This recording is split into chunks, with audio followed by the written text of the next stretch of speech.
guys! Kamusta kayong lahat? Welcome back to my channel. Andito na naman po ako. Dahil summer na naman ngayon, iisip na tayo ng pupuntahan natin kapag natapos tong quarantine na to. Meron akong papanoorin na top 10 na magagandang lugar dito sa Pilipinas. So, eto, panoorin natin to. Now I'm about to let you in on a little secret here. The hidden gem of Southeast Asia is right here, the Philippines. My favorite of all countries that I've traveled to.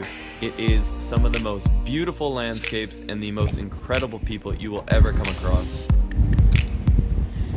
Now before you start taking advice from a random stranger, I want to give you a bit of my background. Wow. My name is Christian LeBlanc and I've spent the last 2 years traveling Southeast Asia. And with that, I've spent about 3 months of it in the Philippines. It's a country I plan to revisit very soon. Let's get started with the countdown. Number 10 is Boracay. Boracay is easily one of the most popular islands in all of the Philippines, and with that, it can get pretty busy sometimes. Now, that can be a good thing, that can be a bad thing. The great thing is, you can guarantee you can find some extremely beautiful hotels if that's in your budget. You can also find some relatively discount ones too, so budget shouldn't be too much of an issue here. The nightlife is pretty good, and the food selection is great. Boracay has everything from low-end hostels all the way up to extreme luxury hotels. It can be backpacked, but definitely expect to spend a bit more money here. The island of Boracay itself is extremely beautiful. Some of the bluest waters you'll see, and some of the finest white sand beaches. I would assume this is how it got so popular. The population of the island has outgrown the infrastructure at least 10 times over, and this can lead to a lot of congestion. But you're going to spend most of your time on the beach anyway, so what does that matter? Number 9, Oslob. Oslob is extremely well known for one thing, and that is the whale sharks. This is a place where you can actually go and swim right next to these gentle beasts. Now there is a little bit of controversy that surrounds this because the whale sharks are fed, but I'll leave that up to your discretion. It's such a humbling experience swimming next to an animal that could literally grow as large as a small bus. In record, they grow up to 40 feet, although it's very unlikely you'll see one this large. Only 30 minutes away, there's a couple sets of waterfalls. Dumaguete is the most impressive of the two. It's a massive drop-off that creates a beautiful mist.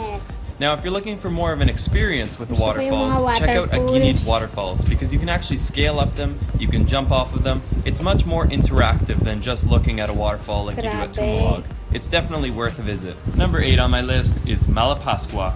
It's very unlikely that you've heard of this place before, but there's a great reason to go, and it's this one animal that lives below the sea. It's very unlikely you've ever heard of this place, but Malapascua is home to one of the most beautiful creatures I've ever seen. The Thresher Shark. If you're a scuba diver, this is a must. There is no fish more impressive than the Thresher Shark. It has a long tail just like a scythe. You see it beautifully cutting through the water. For me, this made going to Malapascua 100% worth it. Now, the dive scene is incredible, but it's not the only thing. Malapascua Island itself is extraordinarily beautiful. Again, if you haven't already noticed the trend, extremely blue water, fine white sand beaches, and relatively expensive accommodations. So this definitely has to be something that you save up for. It's a very small island, and all the accommodations on the island are quite expensive. Do a little research. We even managed to find a bit of nightlife on this incredibly dormant island. My girlfriend Laura really hit it off with the locals. If you know anything about the Philippines, you'll probably be shocked that I put El Nido in 7th place. El Nido is easily one of the most beautiful places in the Philippines and arguably the world. The beauty of this place leaves you in awe. Now let's start with the great things about this place. The 4-island tour is incredible because it lets you see the cerulean blue waters, the jagged cliff sides. It's seriously earth-born. It's nothing like you've ever seen before. The days in El Nido are unforgettable because you'll spend your entire day hanging around these beautiful landscapes. But this is where the problems start. When night hits, it becomes a bit less enjoyable, I'd say. El Nido's electrical grid is archaic at best. When we backpacked, we spent at least half of our nights in darkness. And worse than the dark, we spent it without any fan or air conditioning. It gets extremely hot in the Philippines, and when the power goes out, I become a pretty unhappy camper. In addition to this, if you're planning to do anything like I do as a YouTuber, uploading is basically a no-go. The internet speeds are so slow, and it will drive you mad. Now there are some ways you can get around these inconveniences. If If you spend a lot more money, you can actually stay at accommodations that will have backup generators, and this will at least help take care of the problem of your air conditioning going out, so you won't sweat to death at night. I want to end this on a positive note because despite all the inconveniences of El Nido, the beauty of this place makes it all worth it, so you have to go check it out. If you end up going, make sure you do the 4-island tour, and make sure you climb Tara Cliff if you're willing to risk your life. It's extremely jagged, but the view you get is unforgettable. The next on my list is Bohol. Bohol is a large and magical island. There's so many things to see and do here. It never hurts to go around with locals. That's how we find some of the cool hidden gems, like this little hole in the ground. No pun intended. With Bohol being a big island, you could easily spend 5 to 10 days here. The most popular of the beaches is Alona Beach. And this is a place where you can stay at a 5-star hotel or at a guest house or hostel. The pricing is definitely on the expensive end, but nothing unreasonable. Also a must in Bohol is to rent a scooter. Some of the most incredible riding I've ever done has been done here on this island. You take the scooter, you drive up further north from Alona Beach, and you'll end up visiting these guys. These are tarsiers. Animals only found in Bohol. They basically sit like this all day, but what more could you ask for? I mean, just look at him, he's chilling. Mondays, am I right? Also worth mentioning, I did go up further north to Anda Beach, and although I liked Anda, I didn't love it. I found it a bit of a dirty beach. For me, I would have preferred to have stayed in Alona Beach, rented a scooter, and used it to do day trips like seeing the Tarsiers, the Chocolate Hills, etc. You'll also see a lot of European-inspired churches while exploring the Philippines. This one here was built by the Spanish, and it was actually shook up during an earthquake a few years ago. Just after visiting the Tarsiers, you're gonna see the man-made forest. And true to its name, it's a forest that was actually hand-planted by men. It's a really awesome feeling because as you drive down this narrow road, you feel like you're going through a tree tunnel. It's great for Instagram goals, and it's definitely an awesome feeling as you're riding on your scooter. After the man-made forest, about another 35-45 minutes up north, you'll be going through what some people deem the main attraction of Bohol. These are the Chocolate Hills, and you'll notice they look extremely similar to a Hershey Kiss. I don't know if that's why they've been called that, but the name is definitely fitting. You can drive up to the top of one of the hills and actually get a pretty good vista of the entire mountain range. I definitely recommend it. Number 5 is a place that's on very few people's lists. Dumaguete is an incredible place, and there's a lot to see and do here. It's a place I spent almost 2 weeks scuba diving and exploring its beautiful nature. If you go to Dumaguete, check out Casaroro Falls. I know I'm probably butchering it, but I'll write it down below. Right across from Dumaguete is a short boat ride to Apo Island. Make sure you check out this place. Apo Island translates into English as Turtle Island. And it's well named because everywhere you go is serious dude, brah. There's sea turtles everywhere, and these chillers are used to having people around, so they don't mind when you swim up next to them. Just make sure not to touch them. This is by no means in Dumaguete, but this is one of the must-dos of the Philippines. This here is Mangroves Sandbar. I call this place the Maldives of the Philippines. It's about a 2 to 3 hour drive to get here from Dumaguete, but every single minute of the ride is worth it. Once you arrive at a little dock, take a boat across about 45 minutes, and you arrive in paradise. If you have that extra time, or you want to take your Instagram to a whole nother level, you better check out Mangroves Sandbar. Those are just a few of the things you can do in Dumaguete. There's some nightlife, there's great restaurants, and a whole lot of nice hotels and resorts. This is a place for anyone on any budget. Number 4, almost on the podium, but not quite, Kawasan Falls, also known as Barian Canyoneering.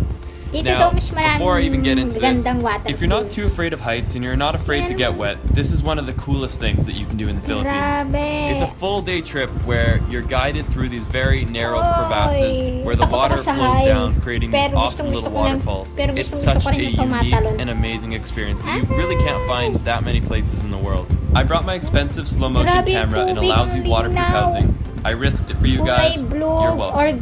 Barian Canyoneering is a guided expedition, and you cannot do this alone. By law, you need to have a guide, and I highly recommend it anyways. You would not want to do this alone. It's not too expensive. From my memory, it's about $30 US. You get a guide, and he shows you through the canyons, he pushes you off the cliffs, and you even get a meal out of it, so it's not too bad. At the end of the canyon is the world-renowned Kawasan Fall. This waterfall literally looks like the exit to the Gatorade factory. The water is this weird fluorescent blue that looks like it should be bottled and sold to people at a very high price. The water is quite cold, so it's a very nice refreshing break after a long day of jumping through canyons. Now I must mention that when this was filmed, I was actually one of the last groups to have gone through the Barian Canyon in quite some time, and I'm not even sure if they've reopened. The municipal government shut it down because they were worried about erosion. So do a little research. Hopefully it's reopened because it is one of the top things to do in the Philippines. Also, random insert, there's sea roosters everywhere in the Philippines. Cockfighting is basically a national sport. I named him Fred. The bronze medal goes to my favorite landscape in the entire world. This beach is seriously heaven, and I don't use that word lightly. Wow. It is my favorite. And I'm honestly blown away that to this day, Nakpan has not been developed as a resort town. This is the most incredible landscape that I've ever seen. Now, if you remember, we talked about El Nido being in 7th or 6th place. Well, Nakpan is about a 45-minute scooter ride away from El Nido. So again, if you were on the edge of going to El Nido, consider this. You will get Nakpan and El Nido together because they're only a scooter ride away from each other. The problem with Nakpan is this. Because it's such a beautifully untouched landscape, there's nothing on it. There's really only a couple guest houses with which they have no electricity after a certain hour. I think it's after 6 p.m. You have two options. You can either rough the heat and stay in a very basic guest house on one of the most beautiful beaches in the entire world, or you can just rent a scooter from El Nido and drive back to your hotel, resort, wherever you're staying in El Nido. But one of the most epic day trips you'll ever do. This island here is my silver medal. It's probably my favorite island in the entire world, and it's easily the best island in the Philippines. It is the definition of exploring, getting lost, and seeing things that few others have ever seen before. Bantayan Island is basically like Boracay before Boracay blew up. It has the beauty that will one day become a developed area, but for right now, this is a place that you can experience to yourself. There's so much to do here. From exploring the jungle to exploring the beautiful beach that surrounds the entire island. There's even goats that freely roam. This is Jerome. Definitely check out the mangroves. They're these little trees that grow on the water. Go explore the other side of the island where there's literally no identifiable landmarks. Just beautiful untouched nature and so many kids just playing on the side of the road. Definitely say hi to them. They really appreciate it and they're a lot of fun to hang out with. I joined a few kids and played some basketball and it was definitely one of the highlights to my day. It wouldn't be a perfect island experience without a perfect sunset, and Bantayan certainly has a lot of them. In fact, the Philippines has plenty of them. I don't think I've seen more beautiful sunsets in my entire life. You really start to take them for granted because every single night you get a sunset that could easily be one of the most beautiful you've ever seen. Now, I don't want to call it the winner because everyone's a winner. Just kidding. This is the winner of my top 10 of the Philippines, Coron. Coron is definitely not the easiest of places to get to. It's pretty far north. In fact, it's even farther north than El Nido. It's more inaccessible than El Nido, and it can definitely be a bit of an expensive place to visit because it's so inaccessible. You either take like a 5-hour ferry from El Nido, or you can fly directly from Manila. Definitely expect to pay top dollar because the flights aren't cheap. This is not a cheap place to go. Now it's time to show you why you're willing to spend your money to come here and why you're willing to deal with the inconvenience of getting here. Coron is simply out of this world. I can't compare it to anything, to be honest. It's like New Zealand and Africa had a baby, and it was beautiful. As always, my favorite thing to do is rent a scooter. It's the first thing I do whenever I get to a new place. Get a scooter, go explore this island. You will be blown away. Now I must say that the roads we took on our scooters were basically like off-roading. There was some very loose gravel, some huge rocks that we were driving over, but the feeling of exploring where few have explored before was so worth it. Similar to Bohol, they have mountains that look like the Hershey Kisses. They're not called the Chocolate Hills, but they're very similar looking. When we drove down this road, we probably didn't see tourists for the entire day. This might sound scary to some of you, but it's one of the most amazing things. The local Filipino people are some of the friendliest and most accommodating people. Definitely don't take that as a bad thing. It's an incredible feeling of truly getting lost in a place that you've never been before. Now, after exploring the rural side of Coron for the day, we went to the more touristy spots. There's these beautiful hot springs where people generally come for sunset. If you come here around 5 p.m., you can definitely expect to see tons of other travelers. It's a really cool way to meet people. The next day, my girlfriend and I and a couple of friends rented kayaks, and we went and kayaked all the way across to a set of islands. Now, I don't know if I recommend the kayaking because it truly was a very, very, very, very, very difficult workout, but it's good to stay in shape while traveling, so maybe this is the best option for you. There's also the option to do island tours similar to an El Nido, so maybe check that out if you don't want to go through excruciating heat in a kayak. But when we made it to the other side, the work was so worth it. Similar to the landscapes of El Nido, you have the jagged cliff sides, the incredibly blue water, and the feeling of being cut off from the rest of the world. It's extremely energizing to do that every now and then. These are among some of my favorite drone shots I've ever captured. Thank you, Cora. This is Laura looking graceful, but then she got bit by a fish. At the end of the day, we put up the white flag and we paid someone to tow our kayaks back behind their motorboat. It was the best decision we ever made. If you like this video and want to see more like this, check out the video's link below. I have top 10 lists to Thailand, I have a how to travel the Philippines video that actually shows you the routes that you should take, and I'm constantly making new content. So make sure to hit the subscribe button, leave the video a thumbs up, and if you want to be among the first to know when my traveler's guide comes out, make sure to sign up on my mailing list at lostleblanc.com. I'll be soon releasing a guide that has everything you need to know, from how to save money while traveling to how to make the most of the places that you visit. Thanks for watching, guys, and let's get lost in the next one. Okay, guys. Ang ganda naman ng mga to. Pero dito naman sa Luzon, marami naman sa atin. Okay, marami naman waterfalls dito sa Luzon, saka mga dagat din. Pero itong lugar na to na top 10 is talaga isa din to sa mga gusto ko talagang mapuntahan eh. Kaso, wala tayong ganito. Layo kasi. Kailangan ng matindihang budget dito. Mga may planong gumala kagad. Tingin lang kayo sa ibang mga vloggers na katulad nitong mga foreigners na mahilig gumala dito sa Pilipinas. Magkaka-idea kayo kung saan kayo pupunta. Saan nyo gustong magbakasyon. Sana po nagustuhan niyo tong video to. Maraming salamat po. Bye-bye!